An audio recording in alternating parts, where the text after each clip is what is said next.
Assalamualaikum warahmatullahi wabarakatuh.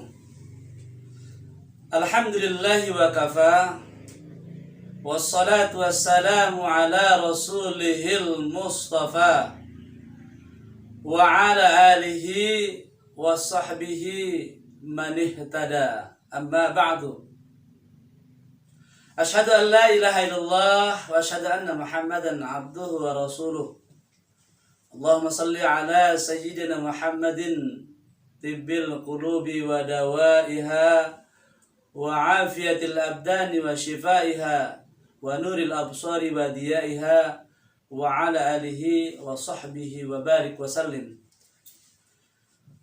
Saudara hadirin kaum muslimin dan muslimat rahimakumullah, para pemirsa dimanapun Anda, alhamdulillah kita bersyukur kepada Allah Subhanahu wa ta'ala, Zat yang maha tinggi dan yang maha agung, yang senantiasa, yang selalu melimpahkan berbagai anugerah kenikmatan kepada kita. Alhamdulillah, sampai detik ini kita belum terputus dari rahmatnya, dari nikmatnya yang agung. Shalawat dan salam semoga selalu dan senantiasa terlimpah curah atas junjungan alam baginda Rasulullah Muhammad sallallahu alaihi wasallam. Allahumma salli ala sayyidina Muhammad wa ala ali sayyidina Muhammad. Saudara hadirin kaum muslimin dan muslimat yang terhormat, para pemirsa dimanapun Anda, pada kesempatan ini saya akan menyampaikan sebuah tausiah dengan tema ataupun dengan judul amalan yang dilakukan di bulan Syawal. Amalan yang dilakukan di bulan Syawal, yaitu di bulan setelah atau dalam situasi kita melaksanakan suasana Hari Raya Idul Fitri. Saudara hadirin kaum muslimin rahmati Allah, sebelum saya akan melanjutkan tausiah ini, mari kita akan bersolawat kepada Nabi dengan harapan mudah-mudahan dengan sholawat yang kita baca ini merupakan sebuah request kita, dan insya Allah nanti kita kelak pada hari kiamat akan mendapatkan syafaatul uzma dari Nabi Muhammad SAW. Lalu sholawat yang kita baca ini juga sebagai satu syarat sebagai untuk dikabulkannya doa-doa kita oleh Allah Subhanahu wa ta'ala. Saudara hadirin kaum muslimin rahmati Allah, mohon para pemirsa di rumah ataupun dimanapun Anda berada, mari kita bersama-sama membacakan sholawat, yaitu Ya Rabbi bil Mustafa. Allahumma salli wa sallim wa barik alaihi. Ya Rabbi bil Mustafa balligh maqasidana waghfir lana ma madha ya wasi'al karami. Muhammadun sayyidul kaunaini wassaqalain wal fariqaini min arabi wal ajami wal habibul ladzi turja syafa'atuhu likulli hawlin minal awwali muqtahami. Ya Rabbi bil Mustafa balligh maqasidana waghfir lana ma madha ya wasi'al karami. Allahumma salli wa sallim wa barik alaihi. Saudara hadirin kaum muslimin dan muslimat, para pemirsa dimanapun Anda, saat ini kita masih berada dalam situasi suasana Hari Raya Idul Fitri ataupun Hari Raya Lebaran. Setelah tentu saja kita melaksanakan ibadah puasa di bulan suci Ramadan. Saudara hadirin kaum muslimin dirahmati Allah, apa saja amalan yang harus kita perbuat, apa saja amalan yang harus kita lakukan di bulan Syawal? Yang pertama, saudara hadirin kaum muslimin dirahmati Allah,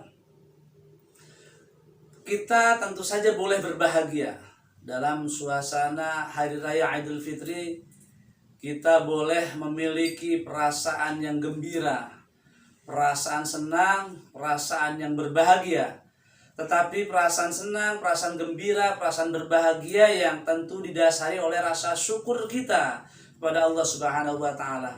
Dengan kata lain, kita jangan melakukan sebuah kegembiraan yang euforia, yang melampaui batas, yang berlebihan. Karena apa? Karena di balik kehidupan kita, di balik dunia kita, tentu saja ada kehidupan orang lain yang boleh jadi mereka dalam keadaan berduka ataupun dalam keadaan bersedih. Untuk kita saudara hadirin kaum muslimin rahmati Allah, sesuatu yang bisa kita lakukan selain kita berbahagia, kita bisa berbagi kebahagiaan. Untuk menyempurnakan kebahagiaan kita, bagaimana kita bisa berbagi kebahagiaan dengan orang lain, maka akan terasa sempurna. Kita akan merasakan berbahagia kalau kita mampu berbagi kebahagiaan. Dan kebahagiaan yang sesungguhnya adalah kebahagiaan ketika kita sudah berbagi kebahagiaan dengan orang lain. Misalnya saja pada suasana Hari Raya Idul Fitri, kita berbagi rezeki, memberikan uang, sembako atau apa saja, berbagi rezeki kepada mereka yang katakanlah kehidupannya jauh di bawah garis kemiskinan, jauh di bawah kita. Dan untuk menyempurnakan kebahagiaan kita merasa berbahagia karena kita bersyukur kepada Allah atas segala anugerah Allah, termasuk kita sudah mampu melewati sebuah perjalanan panjang di bulan suci Ramadan. Dan kebahagiaan kita merasa berbahagia karena sudah mampu memberi atau berbagi kebahagiaan kepada saudara-saudara kita yang lain. Saudara hadirin kaum muslimin rahmati Allah. Lalu yang kedua, tentu saja kita di suasana Hari Raya Idul Fitri, kita juga melakukan sebuah ibadah yang disunahkan, tapi sunnah yang muakkad, sunnah yang sangat dipentingkan, sunnah yang sangat dikuatkan, yaitu melaksanakan sholat Idul Fitri yang kita lakukan secara berjamaah. Dan kali ini karena dalam situasi yang kondisi yang pandemi, mungkin yang sedianya kita bisa melakukan sholat Idul Fitri di tanah yang lapang, di tempat yang luas. Tapi kali ini karena saat ini kita masih berada dalam situasi pandemi COVID-19, oleh karena itu kegiatan pelaksanaan sholat Idul Fitri tahun ini seperti tahun yang lalu, kita sebar ke beberapa tempat, di beberapa titik, di beberapa musola, sehingga membaur dan kita tidak bisa bertemu di sebuah tempat yang sangat luas yang memungkinkan setelah itu kita bisa melaksanakan silaturahmi. Meskipun demikian, saudara hadirin kaum muslimin rahmati Allah, tidak mengurangi kekhidmatan kita, tidak mengurangi kekhusyuan kita, tidak mengurangi kebahagiaan kita. Kita tentu saja bersyukur kepada Allah semua atas anugerah nikmat yang telah Allah persembahkan kepada kita. Saudara hadirin kaum muslimin yang rahmati Allah, bahkan andaikan para ibu, para wanita yang pada hari tanggal 1 Syawal dalam kondisi uzur tidak melaksanakan sholat karena haid dan sebagainya, tetap saja disunahkan untuk datang ke tempat musola, ke masjid atau ke tempat melaksanakan ibadah sholat Idul Fitri, karena disunatkan untuk juga melaksanakan mendengarkan khutbah ataupun syiar, dan lalu setelah itu dimanfaatkan setelahnya adalah untuk bersilaturahmi atau bermusafahah, paling tidak yang ada dalam lingkungan tempat kita melaksanakan sholat Idul Fitri. Saudara hadirin kaum muslimin dirahmati Allah, para pemirsa dimanapun Anda. Lalu yang ketiga, amalan atau perbuatan yang harus kita lakukan di bulan Syawal setelah kita melaksanakan ibadah puasa atau dalam suasana Idul Fitri, yaitu bersilaturahmi, menyambung tali kasih. Selain kita bersilaturahmi ke tempat-tempat, ke orang-orang yang terdekat dalam ketika kita melaksanakan sholat Idul Fitri, yang dianjurkan paling utama adalah kita bersilaturahmi dengan kedua orang tua kita, kedua ayah dan ibu kita. Bagi mereka yang tentu saja masih ada, dan bagi mereka yang saat ini tidak mudik, tidak pulang kampung, kebetulan orang tua masih hidup, masih ada, jumpai mereka, temui mereka, mohonkan ampun, mohonkan maaf, cium punggung tangannya, kalau perlu basahi punggung tangan kedua orang tua kita, ayah dan ibu kita dengan air mata kita. Kemudian ucapkan permohonan maaf karena walau bagaimanapun kita saat ini bukan orang hebat. Kalau kita saat ini adalah hebat sesungguhnya karena kita memiliki ibu yang hebat, ayah yang hebatnya. Ibu kita seorang wanita mulia yang selama 9 bulan 10 hari ia membawa kita dalam kandungannya di alam rahim. Kemana saja ibu kita pergi maka dibawanya. Lalu setelah itu ibu kita seorang wanita yang mulia itu melahirkan kita, bertaruh antara hidup dan mati, melahirkan kita begitu sesuatu yang sangat hebat, berdarah ibu kita. Kemudian bayi kita yang mungil dan merah ia letakkan di sampingnya, kemudian ia usap, ia seka ubun-ubun kita. Kemudian ketika kita sudah mulai masa kanak-kanak, kemudian ia memeluk kita, kemudian ia mendekat kita. Apapun persoalan yang kita hadapi maka kita akan berhadapan dengan ibu. Tak akan pernah ada habis-habisnya untuk membicarakan tentang kebaikan seorang ibu. Kasih ibu sepanjang jalan, sedangkan kasih anak hanya sepanjang galah, bagai sang surya menyinari dunia. Saudara hadirin kaum muslimin rahmati Allah, begitu juga seorang ayah, seorang laki-laki yang hebat, seorang laki-laki yang tangguh. Mungkin saja ayah kita tidak memiliki apa-apa, hanya sekedar bermodalkan dengkulnya, kakinya. Tapi dengkulnya, kakinya ia pakai untuk berlutut dan berdoa setiap malam. Untuk siapa? Untuk anak-anaknya, supaya anak-anak menjadi anak-anak yang hebat seperti yang kita rasakan saat ini. Mungkin saja kita lihat ayah kita, orang tua kita, wajahnya tampak lebih tua dari usianya karena dia melakukan sebuah kerja keras, ya, meras keringat, membanting tulang, ya, berangkat pagi, pulang sore, pulang malam. Untuk siapa? Untuk anak-anaknya. Oleh karena itu saudara hadirin kaum muslimin rahmati Allah, selagi masih ada ayah, selagi masih ada ibu, tentunya jumpai dan silaturahmi dengan mereka. Lalu selain itu juga kita bersilaturahmi dengan kerabat, dengan orang-orang terdekat, orang-orang terkasih yang ada di sekitar kita. Dan bagi mereka kebetulan yang saat ini memiliki ayah dan ibu yang kemudian ada di kampung halaman jauh di sana, kita pergunakan teknologi yang saat ini barangkali bisa kita gunakan. Kita melakukan sebuah virtual dengan video call dan memperlihatkan wajah, kemudian sampaikan dari lubuk hati yang paling dalam bahwasanya saat ini tidak bisa pulang kampung dan mohonkan maaf dengan tulus. Sampaikan kepada ayah, sampaikan kepada ibu bahwasanya kita harus bersabar dan mudah-mudahan tahunnya akan datang. Bila Allah memberikan umur panjang, kita akan bisa berjumpa kembali. Saudara hadirin kaum muslimin rahmati Allah, lalu yang berikutnya yang bisa kita lakukan amalan pada bulan suci, pada bulan Syawal, pada suasana setelah Idul Fitri, yaitu melaksanakan puasa 6 hari puasa sunnah. Sesuai dengan hadis Rasulullah SAW bersabda, "Man shoma Ramadhana summa atba'ahu syittan min Syawalin kana kasyamid dahri." Artinya apa?